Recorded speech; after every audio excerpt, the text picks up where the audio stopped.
Welcome to A Voice from the Hills. I'm James Warner, co-founder of Silicon Hills Wealth Management here in Austin, Texas. Our guest on today's podcast is Brian Portnoy. Brian is a behavioral finance expert. He's the author of Geometry of Wealth and Investor's Paradox and the co-founder of Shaping Wealth.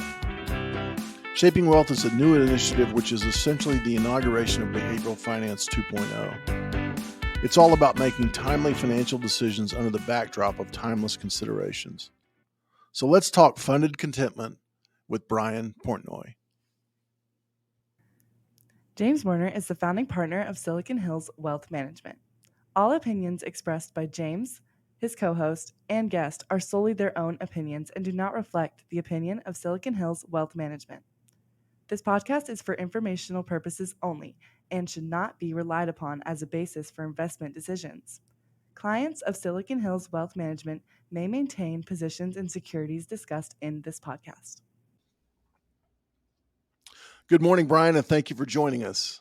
Happy to be here. I wanted to start today's discussion with the concept of funded contentment. I think that's where we need to start, at least. How do you define it? Funded contentment is the ability to underwrite a life that's meaningful to you. The fork in the road that I always like to point to is the distinction between being rich and being wealthy. Rich is the quest for more, which is naturally wired into us, but is ultimately quite unsatisfying. Wealthy is a deeper calibration that, of well-being that we can pursue. And specifically, funded contentment is the idea that let's think about the things that are truly meaningful to us. And then the next step is, well, how do we afford those? How do we create a financial life that can support our quest for those sources of meaning? And so when you use the term underwriting a sustainable future of well-being, I really love the term because underwriting has this concept of, a financial diligence that, we're applying to this idea of contentment. What does that process look like? Yeah, well, we flip the script. I think that's sort of the trick that's hidden in plain sight. We flip the script. So when we talk about funded contentment, let's talk about contentment first and then figure out how to fund it. The thing about our industry, investment management, wealth management, this massive multi-trillion dollar industry, is that it's about the funding part. It's about turning $1 million into $2 million. It's just about the quest for more in a very quantitative sense. But if the point ultimately is to live a good life, which I think is what most of us are thinking about. Money is inextricable from that quest, but it's a skill to know how it figures into everything. So step one, think through what's really meaningful to you. Step two is figure out how you can afford those things. I do deliberately use the word underwrite because that encompasses not just picking the right stocks, but really thinking through all the dimensions of your money life and how those can be marshaled in the pursuit of those meaningful things. The formula, whether you have a few bucks or $1 billion, is the same. And this, going back at this point 4 years to the publication of the Geometry of Wealth, there's a 3-step process to achieve funded contentment for anybody. You define your purpose. You then establish priorities, both financial and non, and then you make all of the relevant decisions. And it's understood that it's an iterative process, that it's a circle, and that you're always doing it back and again. I think about, the myth of Sisyphus. You push the rock to the top of the mountain, you're all up there, and then next thing you know, you're at the bottom of the mountain. You're at the bottom again, yeah. And the rock's on your head. And I think the conventional interpretation of that myth is like, oh, that's terrible. And in fact, it's supposed to be a form of torture. Like Sisyphus was punished by the gods for things that he did, right? I actually think it's an inspirational tale about how we can lean into the things that are really meaningful to us with the appreciation and understanding that lots of things don't go as planned, but we always have the effort to get back up and keep pushing that rock. And so funded contentment, driven by this, 3-step process of purpose, priorities, and decisions, is actually, I think, the bright side of the Sisyphean myth. And also in the geometry of wealth, you talk about the importance of minimizing regret. Uh, I think in our industry, a lot of times we talk about the maximization of the upside, or I think you refer to it as demonstrating brilliance. Yeah. Why is minimizing regret so important? Um, I'll start by saying that on a personal level, because everything I write and teach and share and try to learn, selfishly, it's partly in the effort for me to lead a good life and to share that with my family and my friends and my community. I've realized that much of life is actually about minimizing regret rather than maximizing gain. And when I port that personal observation into a more professional space, into our vast wealth management industry, it's pretty clear that what finance and economics teaches us is how to maximize gains or optimize gains. But from a psychological perspective, as we really begin to understand, sources of happiness, sources of contentment, avoiding sadness, minimizing regret is as important or arguably more important than maximizing those gains. So, for example, one thing that at Shaping Wealth we work with advisors and advisory teams on is this notion of anti goals. How do we plan for the things that people do not want in their lives? It's not that difficult to understand, but it's a complete flipperoo from the way we normally do goals-based wealth management. Goals-based wealth management in and of itself is, I think, a bit of a hollow shell because it's just an invitation to live other people's scripts. But still, you are pursuing these goals. You want to retire comfortably. You want a vacation home. You want to support you want to pay for your kids' college education. All those are standard goals. Does money buy happiness? Well, yes and no. Does money diminish sadness? There's much stronger evidence that money diminishes sadness than it does purchase happiness.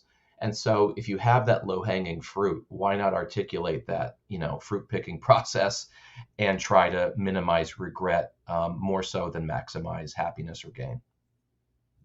Yeah, I think it's fascinating by the way you write about money. I mean, you almost write about money and we see in your writing that money's really good at alleviating sadness. It's a very good temporary elixir.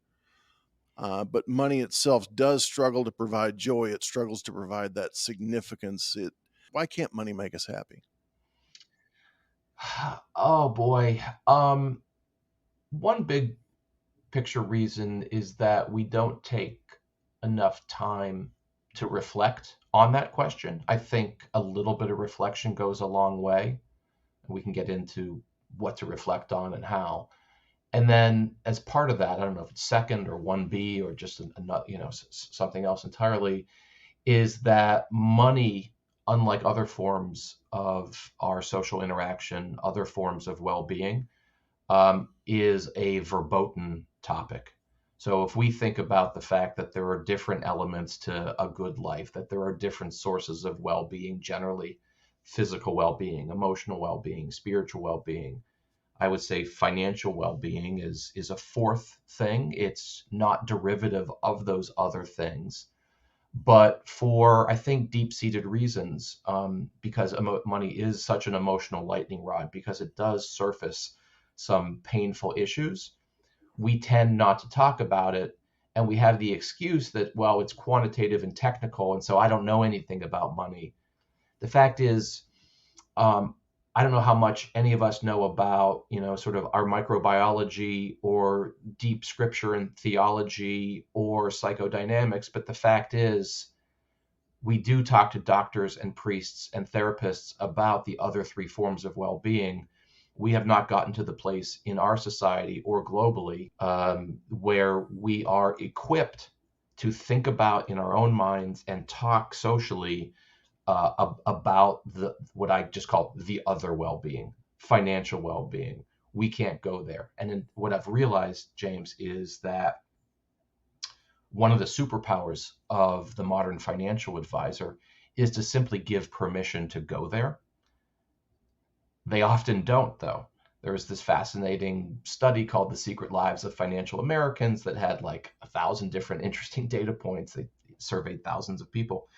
And one of them was that among those who work with financial advisors, so that's our sample set. So people who are already signed up with working with a financial advisor, among those, 64% of them are uncomfortable talking about money. Oh, wow. Why is that? Well, I don't think we have 7 hours, but I think that the industry is just catching up to itself in its collective ability to, so to speak, go there, to provide the permission and validation that's necessary to really get into it. But in terms of a core question that an individual can ask themselves, am I comfortable talking about money? Is a pretty good question to ask. Yeah, absolutely. You can also think of it in your closest social relationships. It could be your partner or spouse. It could be your best friend. There's a decent chance that with your best friend, you know a lot about their job and their marriage or just what's going on with them. The chance that you know how much they make for a living or what their balance sheet looks like is probably zero. Is low. Yeah, very low. Very, very low. Maybe you and I know a little bit more because people probably share with us some things because they think that we're expert at something. But we also know, and there's a ton of statistics. Our mutual friend Daniel Crosby just put out a great tweet thread on Valentine's Day about how screwed up marriages are when it comes to money. I mean, we don't go there. We simply, as husbands and wives, as long-term partners, we find money deeply uncomfortable, and we know factually that there's no more important or consequential source of breakup or divorce than money-related issues.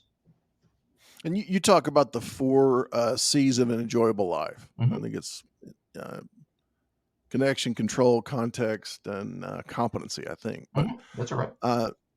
How do those 4 C's kind of move into the financial journey that we have? And is the fact that those 4 C's are there, is that one of those reasons why transition, retirement, and everything else is such a minefield? Yeah. So I think you just asked me like 3 really important questions. So let me put some placeholders that we could Sure. dive into. The first is recognizing that I've said this sentence about something called funded contentment, having the wherewithal and ability to underwrite a life that's meaningful to you. And so it's a deliberately loaded sentence with words that we need to unpack. So what is a meaningful life? I've developed a mental model that I call the 4 C's. There are others. As the old saying goes, all models are wrong, but some are useful.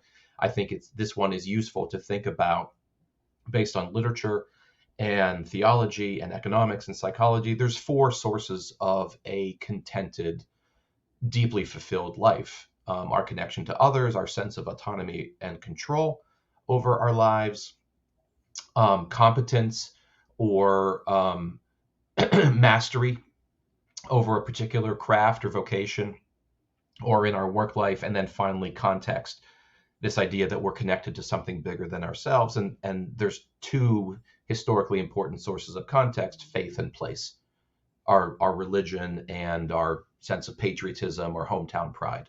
All right, so those are the sources of contentment. Then we have to think about, well, what is the intersection of those with our money life? And unfortunately, the industry has been mostly focused on just investing for decades now. And there's some intersection there, but from not just a practical point of view, but from a psychological point of view, we engage in all these other things: spending and saving and borrowing and earning and giving in addition to.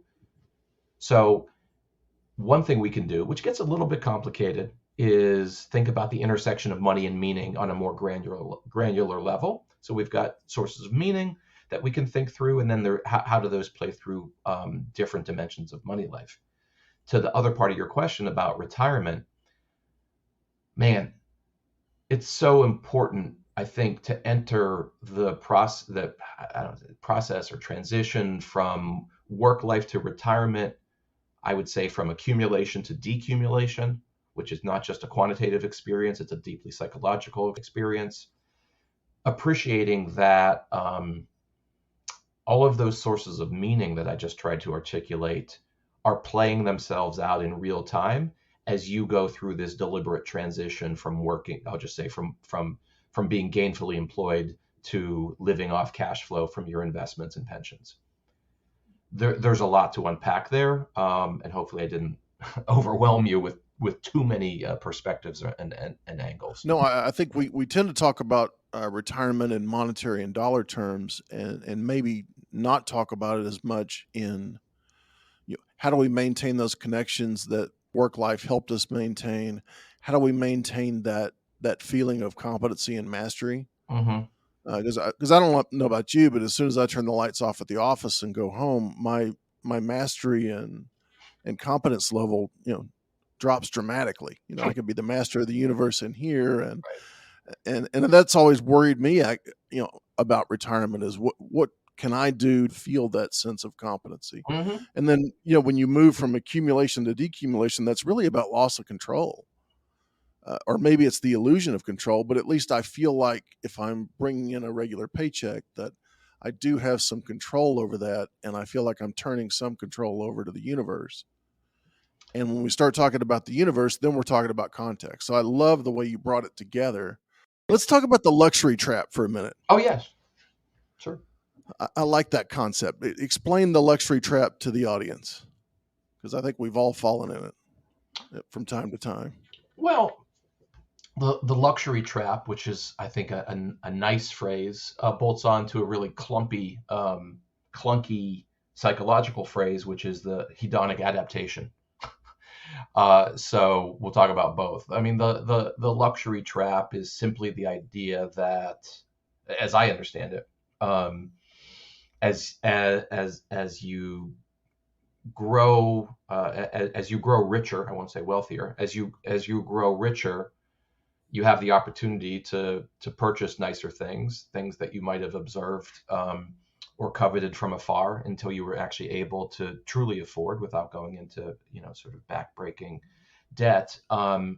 And you realize well into one purchase after another, upgrading your home, getting that new car every 2 years, taking the Instagrammable vacation, that you're just sort of stuck in this trap where more money simply allows you to spend more, but doesn't necessarily make you better. And I think that maps to this clunkier phrase, hedonic adaptation, which is the idea from a evolutionary psychology point of view that we become accustomed to everything in life. So really good things happen, and that's great, and we get the dopamine hit or the endorphins.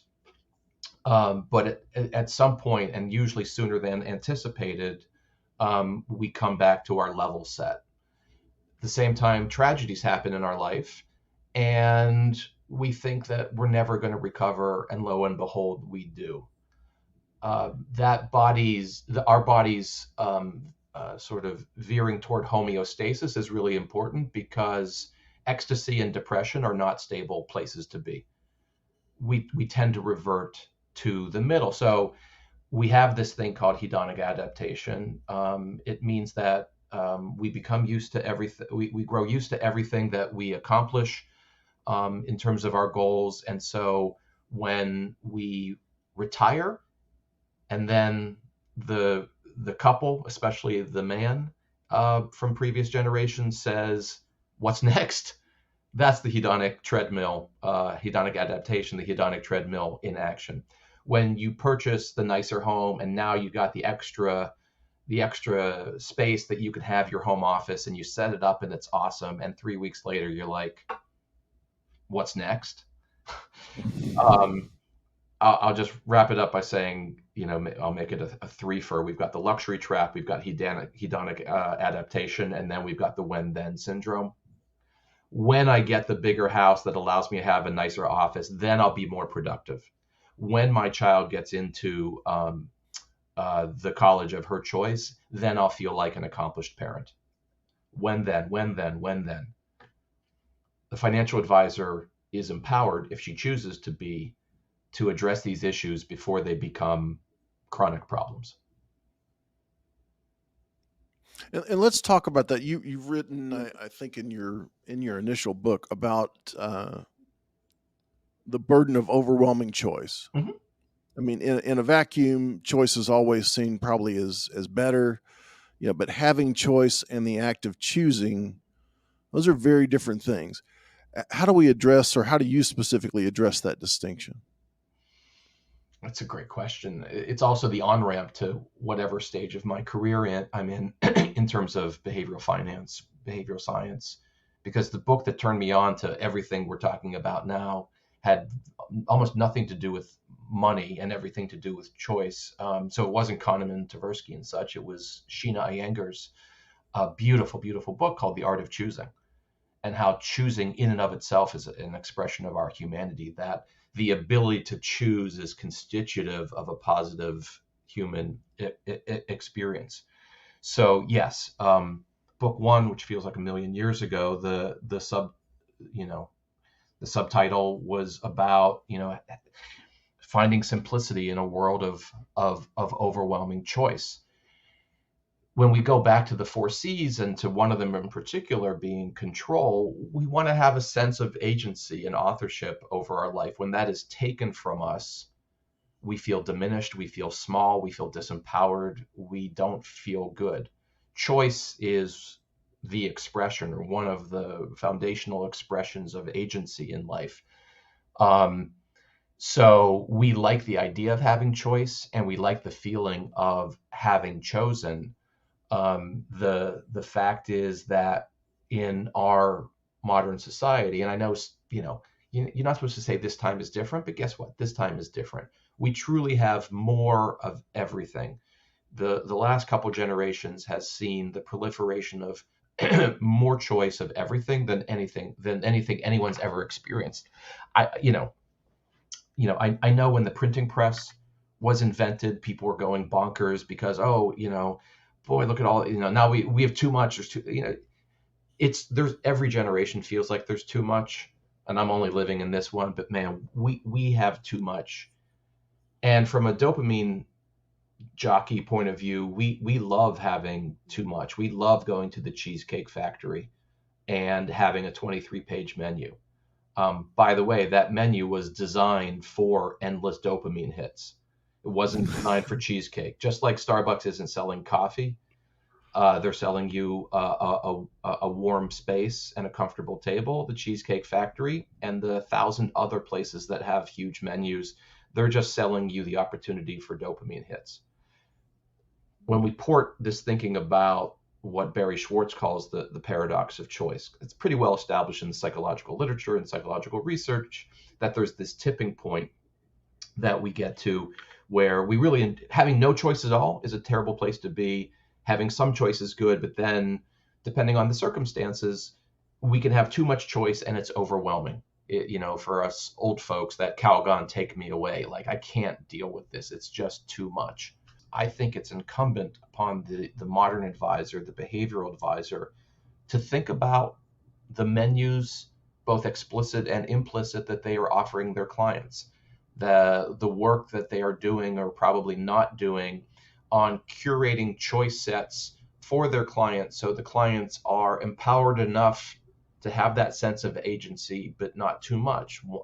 One thing my team at Shaping Wealth and I worked with some financial advisor firms is revising their menu of services, like in the weeds. Like, geez, it's like you do 47 things, and it seems like your answer for a better business is if you can now offer 48 things. How about we work with you to offer 19 things? Classic Mark Twain. If I had more time, I'd write you a shorter letter. How can you offer less and as a result actually offer a better experience? So choice is constitutive of our identity, of the human experience, and at the same time, when mismanaged, or most of the time just not managed, it causes a lot of problems. Yeah, I think proper curation of anything is gaining more and more value. It's a skill in and of itself, and I think it's an important one. I'll recommend a book back to you. The book's called Subtract. I forget the name of the author. I have it on Kindle, not my bookshelf, so I can't find it quickly. But basically, as suggested in the title, it's about kind of the quest for less and why that's so hard. And the author, and I apologize, I literally can't remember who it is, but he or she, presented a lot of neuroscientific research, which shows that we just veer toward more, and that when you put it in an experimental setting, in terms of what our brain's disposition is, when you give somebody a problem set, um, specific, a lot of these cases, it was really like, hey, here's some Legos and build something. Okay, you built this, now have it solve this other problem.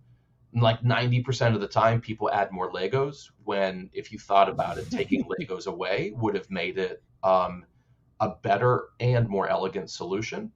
We are just wired, literally hardwired, to add more to everything. So this is why, with my partners, Joy and Neil and I, we never use the word irrational. We don't talk about rational versus irrational. We talk about normal. And it is normal for us to just add more, because that's who we are. And we all need help, whether it be in an advice situation or a partnership situation or a friend situation, to subtract in order to have more. Yeah, one of the concepts that you talk about that I kind of along these lines is the meandering or wandering around, and then we get to the destination. And as humans, once we arrive at that destination, we kind of recreate the journey. Mm-hmm. Do you find that happening a lot with individuals that you work with? Yeah. So I have like 5 different ways I want to answer this. Let me go in this direction, which is that our industry's focus on something called goals-based wealth management is progress from old school brokerage. So Bud Fox called everyone and says, Anacott Steel, this is what you got to buy. Blue Horseshoe loves Anacott Steel. So we've evolved from a brokerage business to something called, to a planning industry, which was wrapped with this label of goals-based wealth management, which simply meant selling you expensive investment products, but because you can attach them to one of your goals, it all makes sense. That's actually progress, because it's away from just selling stuff in an anarchic kind of way. There's a dark side, or at least underappreciated side, to goals that almost never gets discussed in our industry. A few different things, but maybe the most important is that we don't know what our goals are. We don't know what we really want. We know that maybe we don't, that we've inherited scripts for the life that we want to lead. So you grow up, you go to college, you get a job, you get married, you have kids, you buy a nicer home, you have a vacation home, you retire. Like, that's a very typical middle America type script, and there's no value judgment in any of this. It's just, it is what it is. But that is a script, and people play a part in it, and we tend to conflate goals and scripts. One reason why, going back to the hedonic treadmill from a few moments ago, why that's so relevant to goals generally, and goals-based wealth management specifically, is that we achieve goals, and then we're like, okay, I got there, but I'm not nearly as happy as I thought I was going to be. And retirement is the number one, sort of, first among equals, or it's our most important goal. Most of our industry is geared toward retirement planning. And so the fact is, and you would know this more than I in terms of your daily practice, but I see it a lot from a slightly different viewpoint, is that people do everything right in terms of that retirement planning, and they have their big meeting with their advisor, whatever the age is. And you, the advisor, said, we've crossed the finish line, the checkered flag, like, you have more than enough cash flow to do the things that you want to do and help your kids and grandkids, and like, you won. And people often reply, what's next. What's next? And the problem's becoming worse for a good reason, which is that we are living considerably longer. When you have more money, you live longer. You have a healthier lifestyle and such. So a lot of people in our cohort, they're going to relatively easily, relative to the past, live into their 80s, to their 90s, and now we're seeing increasing frequency of people. We won't go into the history of this notion of retirement, but it's a totally unnatural thing. It was made up in Europe in the middle of the 19th century.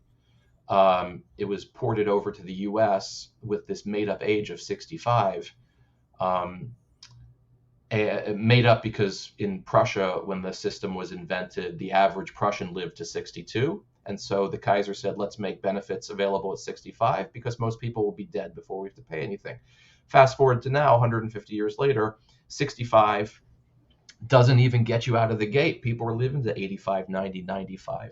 The idea that you're going to stop working, that you're going to stop doing the thing that was so meaningful to you and do something else for 30 years without preparation is a ticket to depression, which we see increasingly in retirees, especially men. Goals are better than not having goals, but we have to remember that absent deeper thinking on purpose and values that underlie what those goals are, and the ability to break through the scripts that we've received from others, goals can also cause problems. And that seems to be where the anti-goal makes so much sense to me. I want to do this with my money, but I don't. My anti-goal is I don't want to lose my relationship with my kids in the process. Yeah. I mean, think about your typical financial advisor. You have a semi-annual or just annual meeting. You don't have a lot of time. With that limited amount of attention you're going to get, you ask them, what do you hate? What do you want? What drives you crazy? What do you really not enjoy in life? What are all the things that you want to avoid? And now let's make a financial plan to avoid the things that you dislike. That doesn't happen very often, but I can say, I would bet, just based on research, that meeting and that plan that comes out of that meeting is more likely to produce a better client experience than a more flowery one where everyone's wearing linen walking the beach, dreaming about the boat during retirement. I like it. So this is a good time to segue into your newest initiative, Shaping Wealth. For people who aren't familiar with it, what is it? And ultimately, what do you hope to achieve out of it? Yeah, so Shaping Wealth is a coaching and content platform focused on financial well-being. We work with financial advisors and their clients. We work with corporate wellness programs and the employees who participate in those to achieve funded contentment. Wealth is a mindset as much, if not more, than it is a number in an account or on a balance sheet. And so primarily now, because, as a company, we launched just about a year ago, and our first major program is launching just a few weeks from now, we are working directly with financial advisors to help them understand what is truly involved with what we call behavioral advice or human first advice. What does it mean to be a human? What does it mean to be a human who interacts with this relatively brand new social institution called money? The human brain that sits between our ears right now is more or less the same one that existed about 130,000 years ago. Money was invented in Sumeria 5,500 years ago. And so we've got a new thing called money and an old thing called our brain, and we weren't necessarily wired to make great decisions about money. We weren't wired to truly understand how this thing impacts our lives. And so we have created bottom-up training programs for advisors to have better conversations with their clients about the things that really matter. And it seems like there's a huge momentum for the incorporation of behavioral concepts into finance today. Do you sense that same momentum on your end, and what do you attribute it to? So, what it's attributed to, but let's come back to that. But what I'll say let's use the phrase applied behavioral finance, and observe that this thing called behavioral finance, invented by two quirky Israeli psychologists 45 years ago, and anybody who hasn't read Michael Lewis's The Undoing Project should at least skim through it. It's a really enjoyable book about Danny Kahneman and Amos Tversky and how they sort of just disrupted people's way of thinking about a lot of different things. So those two guys have made such a massive impact on my life and my work. And so historically, investment management, meaning managing portfolios of other people's money, and wealth management, not just managing other people's money, but helping them with budgeting and saving and retirement planning and trusts and estates, all the types of stuff that you do. It was just driven by insights in economics and finance with really nothing systematic from the field of psychology. And what behavioral finance did is say, wait, there's a psychology to money, and this is more than just academically interesting. It's very relevant to the way we should be talking, advisors and clients should talk about money. Fast forward 40 years to recently, we have a lot of interest in this thing called behavioral finance. I've given truly hundreds of speeches on this topic over the last decade. And by far and away, the question I get when I walk off the stage from advisors is, okay, that was really interesting. I see how it applies to my clients, but what do I really do with this? How do I use these ideas to provide a better client experience and in turn grow my business in terms of client loyalty, referrals, asset growth, and so forth? Shaping Wealth has been built to answer the question, what do I do with it? And specifically, we are building out what we call Behavioral Finance 2.0, which we think goes beyond a very large, and I would argue somewhat useless, conversation about behavioral biases. If you look at some of the major programs that exist, and I won't name names unless you push me, but there are major certification granting programs in the wealth management industry whose idea of applied behavioral finance is memorizing dozens of different biases and saying that what the advisor should do is diagnose a client and then try to fix them. It's intellectually wrong and frankly ludicrous the way that we've approached the topic. The idea that you show up with your advisor like you would with your physician, and your advisor says, looks like you've been suffering from anchoring for the last few months. We're going to have to address that. I mean, but that's with a touch of recency bias. Yeah. So that's where we've been. And what we're trying to do, me and Joy Leary and Neil Bage and the team that we're in the process of building and with the early clients that we have, is to say, there's so much more that we should be talking about, that just sort of this sterile and tinny focus on our quirks leads us down a path where, frankly, we are pathologizing normal human behavior. And the idea, you read some of these surveys, what's the highest and best use of a financial advisor? It's to be a behavioral coach. Well, as someone who's running a behavioral coaching platform, let me say that is just wrong and silly. No, the behavioral advisor is engaged in something I think far more foundational, far more important than identifying and fixing biases. They are involved with understanding where the person or couple or family or multi-generational family is coming from, and figuring out sort of financial well-being in a broad sense for the people that they have decided to help. So applied, I'll tie a bow around this part, but applied behavioral finance or behavioral science in our view is less about numbers. It's more about storytelling. It's less about theory. It's more about practice. It's less about diagnosis, and it's more about empathy. There's a lot of different ways we could go there, but a lot of people are interested in the psychology of money. A lot of people are interested in how this can apply at wealth management industries, whether it be a one-person RIA or massive platforms with more than 10,000 advisors. They're the programs to actually inspire and educate these folks on how to use these insights are far and few between. And I'd like to think that we're building something that's meaningful and hopefully impactful and maybe someday profitable.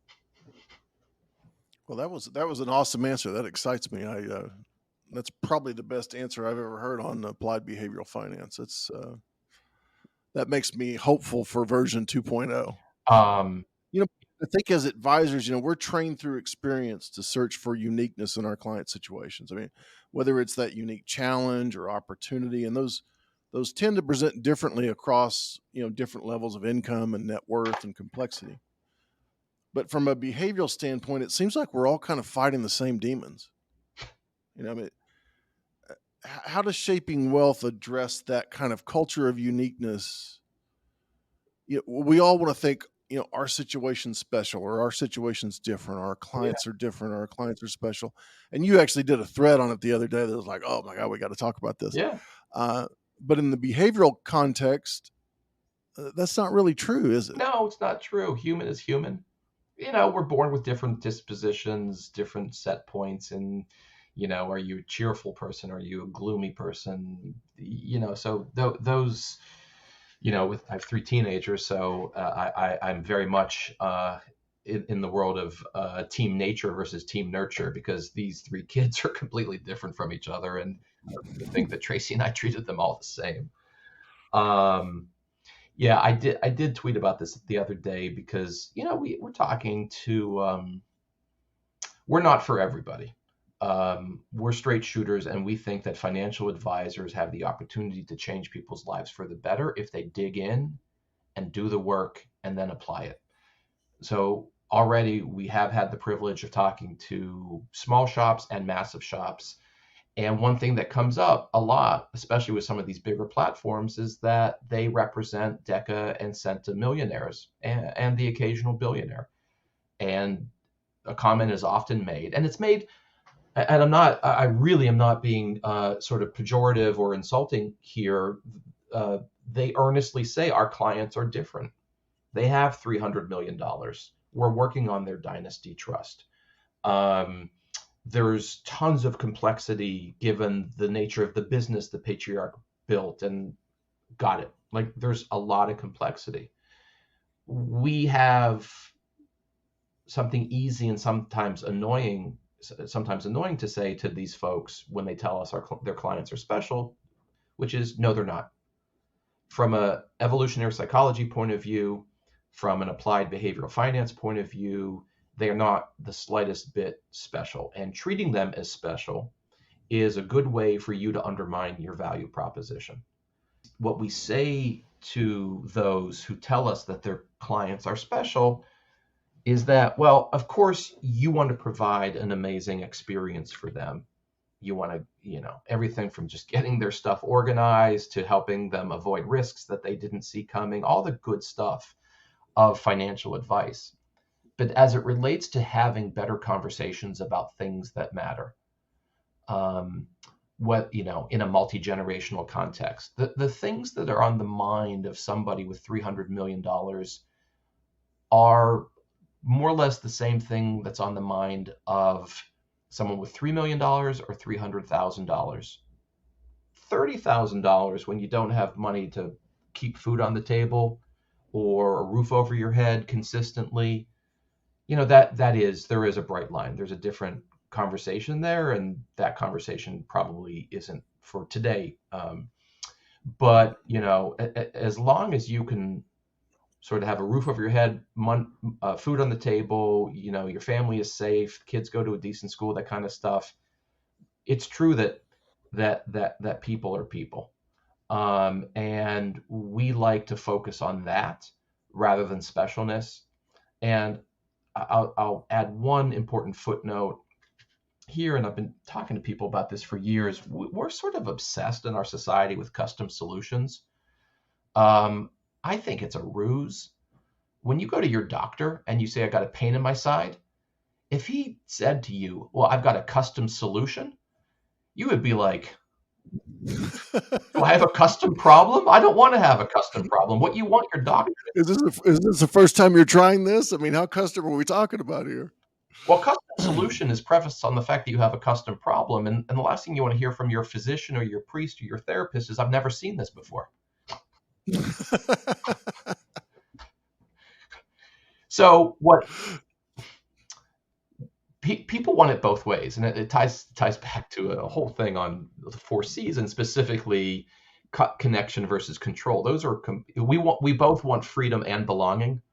Our life, and I'm writing on this. It's actually, I think, book 4, coming out probably in 2027. But our life is defined by a bunch of different dualities, and one of them is this unfixable tension between the desire for freedom and the need for belonging. And people want to be just special enough without feeling alone. And so when you go to your doctor with that pain in the side, what you want them to say really is, I've seen this 1,000 times and I know exactly what's wrong with you and how to fix it. By extension, what you hope you'll do with your wealth manager is say, I've got this problem. What you probably want the wealth manager to say is, I've seen this problem, and this problem is shared by people just like you, and I have something that works most of the time. That is an awesome experience for the client. You listened, you actively listened, you repeated back to them what you perceive the issue to be. You say, I've seen this before, and I have a solution that has worked for folks, for families just like you.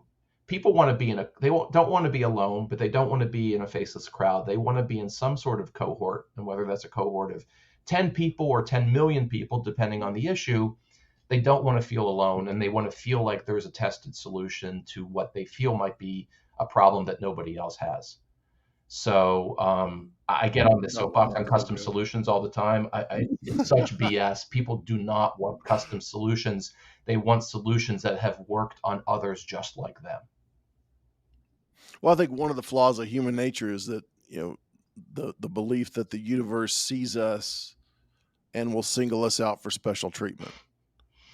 And with that in mind, we've got to talk about Willy Wonka, because I saw this quote from you where I think you described Willy Wonka as the best behavioral finance movie ever made. If that's not true, let me know. It is. But what can we learn from the Chocolate Factory, and how can we apply those lessons? Okay, you told me before we hit record that we didn't have 7 hours. So no, I think it's one of the, and I'm talking about the original here. God forbid I talk about the version with Johnny Depp. It really is one of the sweetest films ever made. And like any great film, it works on multiple levels. And what we observe there are 5 different children demonstrating or exhibiting a whole variety of behaviors and attitudes and values. And most of them are not good. And so, when you think about, I mean, I've made a few comments earlier about Kahneman and Tversky and biases.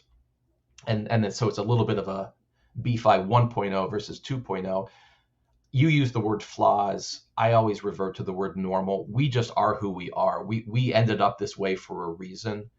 Our job is not to, I think, understand why we're flawed. It's instead to understand, how did we get here, and what do we do with this? Because we can't, we're not going to change our brain chemistry. We're not going to change our genetic code. And what the Willy Wonka movie shows is that you've got these kids and their parents who enable them, going through every form of greed and confirmation bias and just bad behavior that we see in markets all the time. That if we step back and say, hey, you're acting like Augustus Gloop drowning in the chocolate river, or Violet Beauregard turning into a blueberry, people would be like, they would say something not nice. But it's like, you're acting ridiculous. Like, yes, you were wired this way, but keep in mind, like when you go through four, I'm not talking about Charlie Bucket, but when you go through the other four, you see behavior that you probably wouldn't want your kids to demonstrate. You wouldn't want to demonstrate it. Clearly, the parents in the movie were enabling all of this. It's very easy in a high level discussion of the cycles of fear and greed in our money world to look at the fear and greed in the Willy Wonka characters and say, that is us. But one of the parallels that I thought about when I thought about the movie is a parallel between that and kind of where we are in our industry today and just finance in general is the lack of guardrails. Mm-hmm. How do you there was really nothing to save. There was nothing to save the kid from falling into the chocolate river. I mean, the chocolate factory was basically an OSHA nightmare, right? There were no safety protocols, no guardrails, and 40 or 50 years ago, our investors had this, or individuals thinking about money had these guardrails, in the form of a pension, in the form of of Social Security that was probably, certainly a lot better funded 40 years ago than it is now. And we've kind of eliminated these guardrails for choice. So we got rid of pensions in favor of 401ks. We did all these different things that kind of shifted the burden to the individual, or maybe took the guardrail away and said, okay, we're going to take the guardrail away and not really talk to you about the behavioral aspects of what we're doing. This should be fine. And I think we all find ourselves turning into a blueberry or falling into the chocolate river at some point, given that kind of backdrop. I mean, you're illuminating one of, if not the most important trend over the last half century in our industry, which is the democratization of finance, which by label sounds like a really good thing, but there have been many bad consequences to the increase in choice. I mean, we talked a few minutes ago about too much choice being can be a very bad thing. We've gone from not having much choice at all, there being many friction points. I mean, it was $100, $200 to trade a stock. There was lots of friction points in the industry. We weren't, as normal individuals, sort of in the financial system in the way that we are today. So it's one thing, you go back to the 90s, E-Trade, Schwab, the ability to trade your own account online. Fast forward to now, Robinhood, other facilities that have by design eliminated all friction to gambling in the stock market, combined with the fact that our 401ks are by definition self-directed. It's a popular book, it's a popular concept, this idea of extreme ownership. And it's typically seen as a good thing, like, oh, you have and you need to take extreme ownership. So great, like, take responsibility for what you put into the world. You have agency, be accountable for how you make your choices. Great, extreme ownership. But there's a dark side here also to extreme ownership, which is, all right, I don't think my kids have these apps on their phones, but I don't think they do. But almost anybody now can gamble in the stock market in the same way that they can gamble on sports. At the same time, you have 401ks, leaving aside certain successful programs like Save More Tomorrow that are somewhat disastrous in terms of under investing, misallocating investments in that context. And I mean, full circle, maybe because it's just part of my mission, I think that the financial advice business industry, while still remaining very profitable and lucrative, has the opportunity, if it chooses to help people en masse globally make much better decisions. And so what's one skill set that individuals and advisors alike can work on to improve their chances of being both funded and content? Storytelling. So we're launching this program, building the behavioral advisor soon. We've got our first cohorts for the spring fully booked, and then we've got more launching in the fall and some other stuff, fun stuff that's cooking. And we have an entire session or dimension of our program, and this is just for financial advisors, on storytelling, on narrative identity, on understanding where the stories that we live by, and we all live by a story, where they come from, and how we can be, authors and editors and publishers of those stories if we choose to change them. So more concretely, we all have a money story. We all grew up in a situation where money was earned, saved, spent, borrowed, donated in a variety of different ways. It's undeniable that some of our perspective and values on how we as adults navigate money life come from that situation. And it might be, oh, I saw something I didn't like, I rejected, I went a different direction. It's usually more, okay, I'm going to repeat the behaviors that I saw.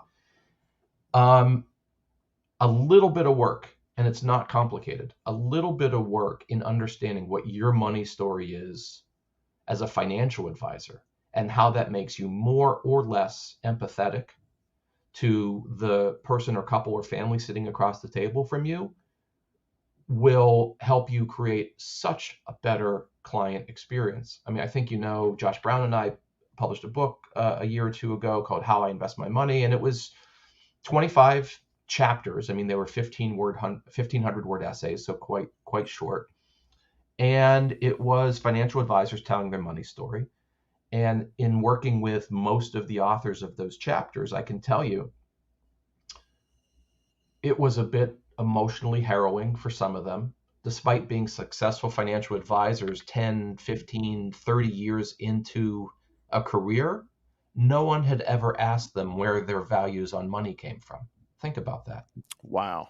And so one piece of feedback, which I love when we get this, to be honest, I have to admit, it is a bit of a dopamine hit for me.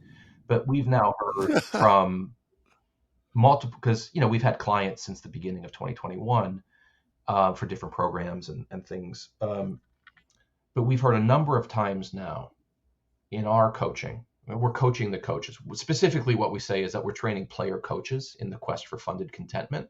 And in that flow, one piece of feedback is, you're asking me questions that I ask my clients all the time about their goals and values and dreams that no one has ever asked me before. And it's a little scary and it's a little uncomfortable. And I really appreciate you asking me, because you're making that is cool. It's really cool, because a light bulb goes on. So storytelling, I kind of threw that word out there, and it's such a vague, meaningless word, but the path toward funded contentment is partly paved by narrative. We are not born as calculators. We are born as storytellers. Embracing that element of our shared identity is an awesome way to get to a better place.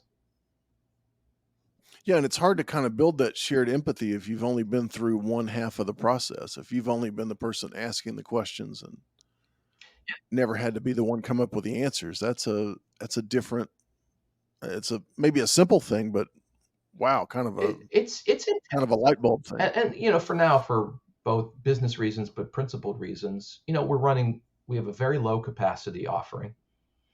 We're running small cohorts of people, filled with people that say they want to be there. And we make a distinction. Like, we don't want you to attend. We want you to show up. You are being trained to be a player coach, and take that concept seriously. You're on the court or on the field with the families that we know that you care about.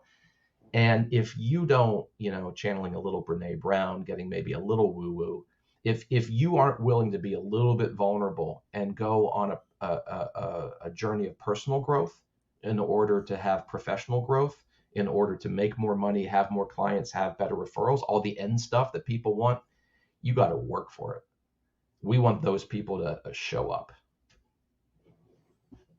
Well, Brian, I am so glad you showed up for us today. I really enjoyed it. Thank you so much. Yeah, James, I'll chop it up with you anytime. Thank you.